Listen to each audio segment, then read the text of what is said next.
Welcome to World Shakers. My name is Tim Storey. I'm talking to my friend, you are my friend, Dan Nitro Clark. Now, the interesting thing, Nitro, tell me again where that came from. So I started on a TV show that was a hit show in the 90s called American Gladiators. And it was huge. Yeah, it was one of the top TV shows in the country. The share was huge. It played in over 30 countries. And Tim, believe it or not, there's not a day that goes by where someone still doesn't come up to me and say, "Hey, Nitro, hey, Nitro." I think I've become the Captain Kirk of that generation. I mean, it was bigger than life. And here's what I like to ask people is when you were filming, okay, before it hit big, did you know you were onto something? Oh, God, no, Tim. It was the opposite. I was a professional football player for a minute. I played for the Rams, and I played for a year over in Europe. And my Hollywood dream was running on fumes. I was about to have to go back to Orange County and get a regular job. And I said, I'm going to go on this one last audition. And went on this audition, and the stuff they were asking me to do, you know, they're like, okay, you're going to be a football player, tackle this guy, hit that guy, go on camera, and we're going to ask you questions in character. And I remember I was such a tool back then, a young man, you know, so full of himself. They were like, what is your favorite meal? I said, meat. I eat raw meat, just stuff like that. You know, it was, look, I was in my 20s. It was a great time. And I'm so blessed and fortunate that people remember it. But I did not think for a second, Tim, that it was anything. The first time I thought it was anything was after we shot the first season. And in this first season, Tim, and this show goes to show you how something can seem like it's nothing when you, as you would say, plant the seeds. Oh, yeah. And then they grow into oak trees, because we had to get people to come into Universal Studios and stay for the show. But they wouldn't stay because they wanted to go see King Kong and Jaws. So they actually had to paint pictures of people in the audience on the back, so it looked like we had people in the stands. We got finished with that first season, and I didn't know what was going to happen. I didn't know if I was going to have to move back to Orange County and get the job. But when we started to launch, I drove out of my little apartment here in Studio City back then, and I see this huge billboard right above my favorite restaurant, and my picture's on there. Yeah. The next thing, Tim, I'm at Madison Square Garden. You know, I'm on the Today Show. It was just a crazy, crazy time. It really was. I mean, it was a season that just exploded for you. And I was a fan then. I'm a fan now. But it was just one of those shows that was so compelling. You just kind of had to watch, right? I think so. I think a lot of people had to watch it. It was good fun. Okay, let me ask you a question that I don't know how many people have asked you this, but it's interesting to me. When you were coming up in your 20s, right? Athlete, football player, doing all the things that you were doing. So much had to do with the physicality side of your life. And then the looks, you know, God gave you movie star looks. But I also know you were developing other sides of yourself, because the depth didn't just come like later in life. Because I know people who know you, and so how did you learn to develop the other parts when most people were paying attention to the outward appearance? Because besides the outward appearance, Tim, I was broken inside. I was broken. Yeah, I never heard you say this to me. I got to hear this. Yeah, I was broken inside. And, you know, first of all, I am grateful to be here because I shouldn't be here. Okay. If you look at my past, I'm not someone that you would ever think would be sitting right here in front of you today, Tim. You look at my past, I had an alcoholic, addicted, addict father. I grew up with abuse. I was sexually molested when I was 9 years old. I had an older brother who was my hero, who had the same name as your older brother. When I was 10, he was 12. He died in my arms in an electrical accident. In ninth grade, I was doing drugs. I was cutting school. I was about to get kicked out of school. I quit the football team, and I should not be here. But at that age, I realized that I had to grab onto something to prop myself up, to find my way, because my father and the role figures, my mom is Asian, love it to death, but she didn't know how to console me and guide me. Neither of them did. Yeah. And I was so lucky when I was 13 years old at that pivotal time that I met a mentor. And at that time, like I said, I lost my brother a few years ago. I was lost and I was going nowhere fast. But I met this mentor and he taught me one simple tool. And that simple tool, he was a hypnotherapist, and he taught me the tool of creative visualization. Yeah. And he showed me how to visualize and be successful in my mind before it happened in person. Yes. And at that time, Tim, I had never, at 13, 14 years old, I was fat, I was overweight. I had never been successful at anything. The first success I had was in my mind. I saw that success. And I went from that kid who was dropping out of school, doing drugs, who quit the football team, to 1 year later, I was a sophomore and I became the MVP of my team in 1 year. This is amazing. And I mean this with all my heart, because I deal with a lot of men that are bound by shame, and shame binds. And so, you know, it's one thing to have shame of mistakes we've made, but to have somebody violate you when you're that young at 9 years of age, and that shame could have just taken you under for good. Isn't that true? Well, I've actually never shared that with anybody, but you know, I feel like you're a brother to me, even though I think we're very similar in age, but I've never shared that with anybody, you know, but, and here's the thing about life. Yeah. You know, I've learned this, Tim. I've learned that you have to change and adopt to survive and thrive. Yeah. That happened to me when I was 9 years old. I was molested a couple times. And I remember my older brother was there and he saw what was going on. And when the older kid left, he pushed me aside and he shoved me. And he said, look, don't ever let anybody do that to you. Yeah. And he said a word that's not, he said, that's fag stuff. Yeah. Don't let anybody do that to you. That's fag stuff. And this was me when I was 9 years old. And I didn't know that it was wrong. I didn't know that it was bad. Yeah. And I had this idea of what homosexuality and gay was. Yeah. And it kind of curbed that identity. But then when my son was born, full circle, when he's 16 years old, he comes to me and he says, Dad, I'm gay. Yeah. Mm-hmm. So I had to learn to love something that I was afraid of, that I didn't understand, that I had a lot of shame about. And that's where we have the choice to see God's lessons and teachings as things that either happen to us or happen for us. That's so powerful, Dan. And I think that that's one reason that life is using you in such a powerful way. And I've always said it this way: God will always deliver his deliverers. Mm.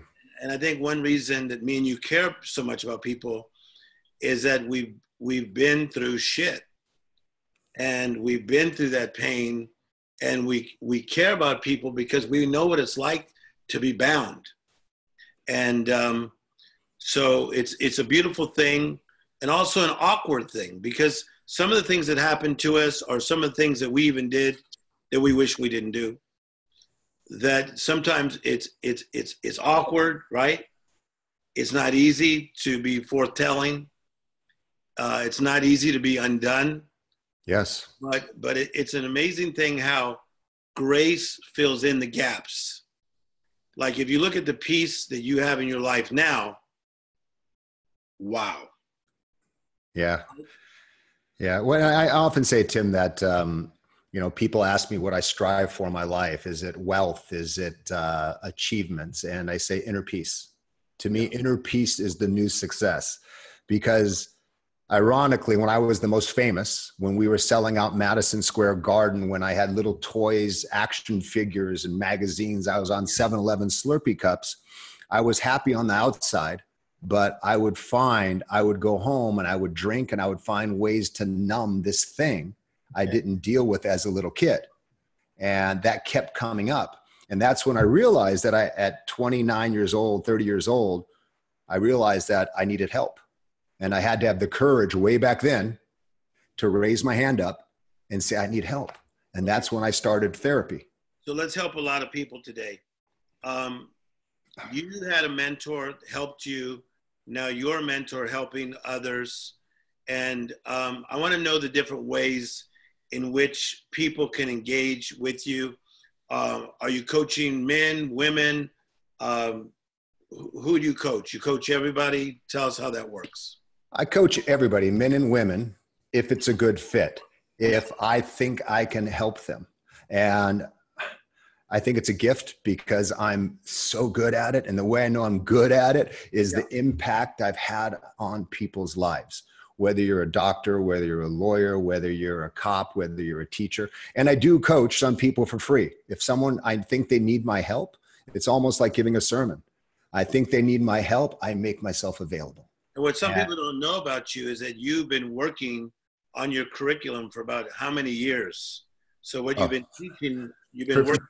Well, I've been working on, I would say I've been a student of personal growth for 35 years. From that first mentor I had who gave me the book Psycho-Cybernetics to read by Maxwell Maltz, where I started to create my future in advance. Then I got deeply into meditation, philosophy, religion. And then right about when I hit 30 is when I realized that chasing success, chasing the material things that the advertising that everybody tells us is going to make us happy did not fill this man. And then that's when I went on that crazy search to find something more. Because to me, it's, like I said, it's inner peace and it's about meaning. It's about connection. It's about fulfillment. I had everything I wanted. I had a big house in the hills. I had 2 German cars. I had a vacation home. But there was something, Tim, that was empty inside of me. And I know that I'm not alone. And I found a path back over the last 15 years to fill that space that was empty, that was the size of Texas inside of me. And I help a lot of people with that. People who have everything they think they've wanted, but still they feel kind of empty. Yeah, we're working with the same company, Two Market Media. And so I know by even talking to their staff that one of your main subjects is this idea of fulfillment and, as you're saying, of living a life of gratitude, okay? If somebody is finding themselves chasing, how do they get off of that wheel? How does one get off that wheel of the chase? Can you help us? Definitely. So for me, the keys and the road to happiness are through gratitude and appreciation. Okay. Right now, when people are chasing, they're chasing gratification. Okay. They haven't quite understood gratitude. And the difference between gratification and gratitude, gratification is something you desire, something either materialistic, something you can eat, something you can taste. But when you're chasing gratification, you never get full. You never have that feeling of contentment inside. You are going after the next bite before you finish the last. Yeah. You have the home, you have the kids, you have the cars, but you're disconnected from your family. You're on your phone. You think something is missing. You think you're going to find it on social media out there. But the first key is gratitude and turning inside. Yeah, I want to keep you there for a minute because you're on this. The whole gratification is to, as you're saying, almost to like quench your thirst. And you think that when you get that it's going to. And the gratitude is different. And here's an interesting thing. I remember I was in a really nice place in life, just a lot of peace. But I went and I spoke at 2 conferences in a row. And both of the places where I spoke, these guys both had gigantic airplanes that were theirs. And so the guy said, "Hey, do you want to see my airplane?" And I said, I think I'm good. He goes, no, no, it's literally right down the street. I got a new one. So I go, okay. Now, I was feeling okay, but I got on his airplane and I started seeing all the things that he had on it. And some in me started feeling like little Timmy from Compton. I know that feeling. I know that feeling. Man, I'm kind of feeling one step behind right now. True story. The next engagement was for another top speaker. He had just got a plane 6 months earlier. True story. Watch this. He goes, Tim, you got to see my plane. You have not seen my plane. I go, well, where is it? It's long way. No, no, it's literally down the street. I'm like, is life trying to, speak to me about something? I said, okay, I'll go. Same thing. I was feeling okay about my life. I go on the second plane. I went from feeling like so okay about myself to you better catch up. You're behind. You got to do something. And what did you do to overcome that? It took me a while. I wish I had talked it over with somebody because I didn't. But I kind of felt like I sucked for about 6 months. You know what, Tim? I think two things here. Yeah, go ahead and coach the coach. I say number one, comparison is a thief of joy. Okay, take your time with that. Comparison is a thief of joy. Okay, good stuff. So when you compare what someone else has to what you have, that's the quickest way to lose joy in your life. Wow. Instead, lean into your purpose. Okay. Right, Tim? Those people may have a plane, but they will never affect the people the way that you're affecting people. Yeah, I'm listening. They'll never make the change. So I think it's knowing our lane and not what's the matter with us when we see something like that, but we have to go to what matters to us. Yes. Okay, so then how then do you deal with this? Because in following your career for all these years, people know your face. You can go into any store later today, and many people will recognize you from what you've done. And, there's guys that have been around a long time, and they are living in maybe bigger spaces than we live in, or, they go down Sunset and they're in a new movie or whatever. How do you deal with that in your mind and in your soul? So there's a process I have to go through because I've been there. I've been with one of my buddies who's one of the top CEOs in America. A few years ago, he made $98 million, number one paid CEO. Wow. Right? I will pick you on the jet. I will go to your, the $25 million house on the beach, which is the fourth house. And there comes a lot of that comparison. Yeah. But again, for me, I'm a big meditator. I meditate every single day. Oh, yeah. And I have to find that peace. But I also have to have the positive self-talk.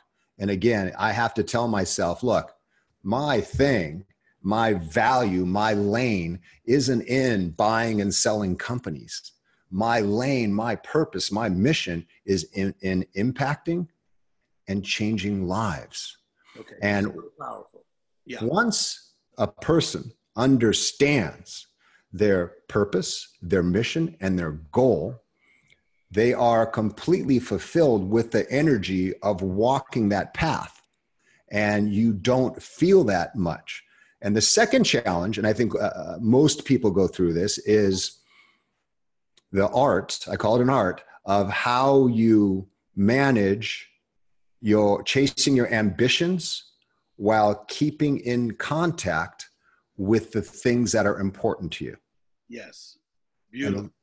And a lot of times just understanding that and having somebody say that to you, because like me, for so long, I was down that hamster wheel of success, acquire more and more and more. But all the research and the studies tell us there's a certain set point, $70,000, where happiness doesn't necessarily increase. In LA, it's probably double, but where happiness doesn't increase, where you have enough.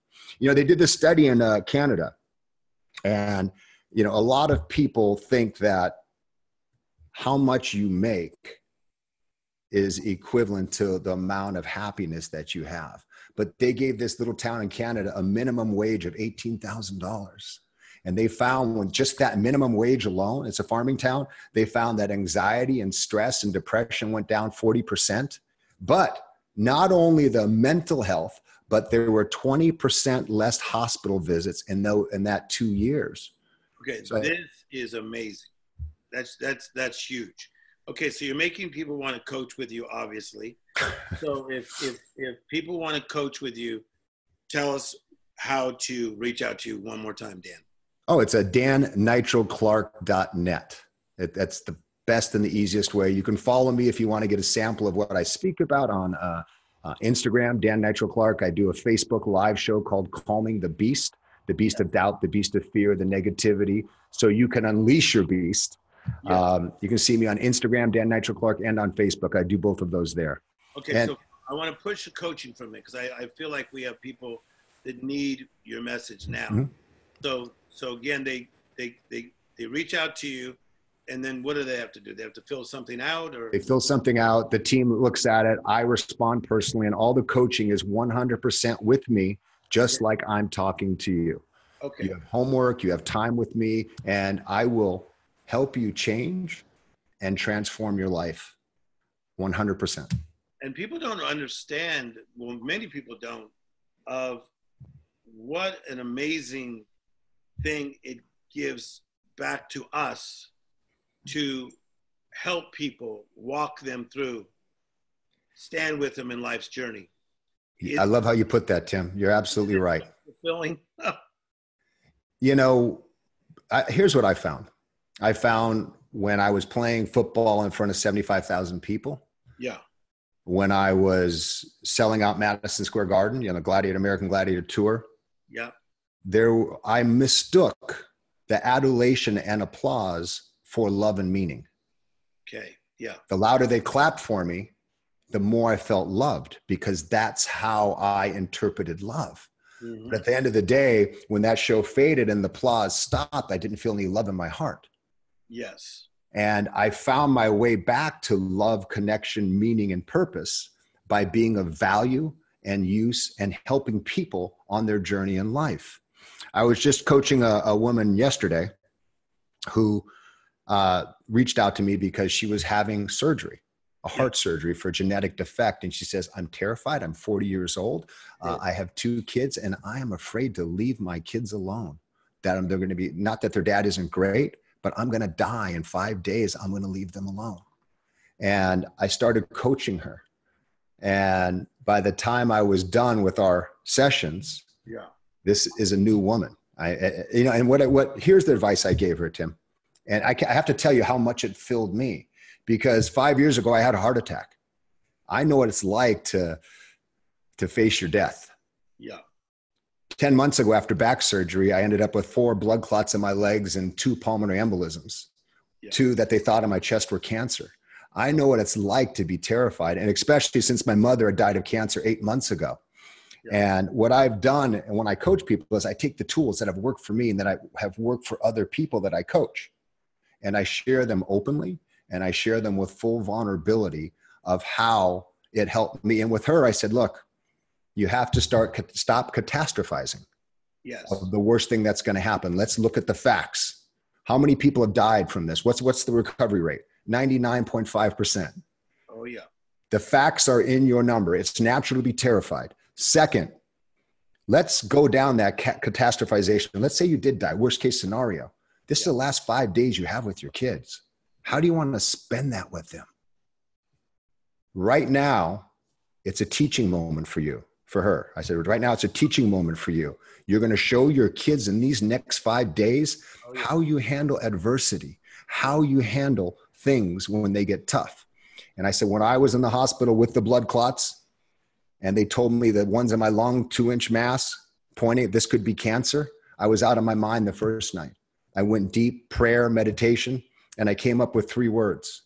And I said, I can't control the path I'm walking, but I can always control how I'm going to walk it. And I choose at this moment, at this time, I choose to handle this with grace, dignity, and positivity. If I have lung cancer, Tim, I'm going to be the most graceful, dignified, positive lung cancer patient you've ever seen.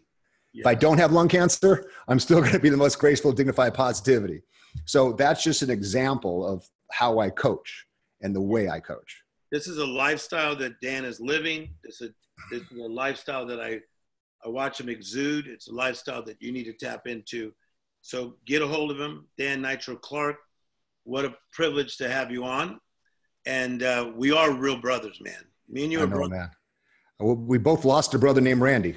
We did. And we both got our hearts broken, just at different ages. We both have grown and overcome. One of the things that you're doing with your brother Randy, and I'm doing with my brother Randy, is that there's ways to honor them, and that is by leaving a legacy that really brings more dignity to their journey and their story.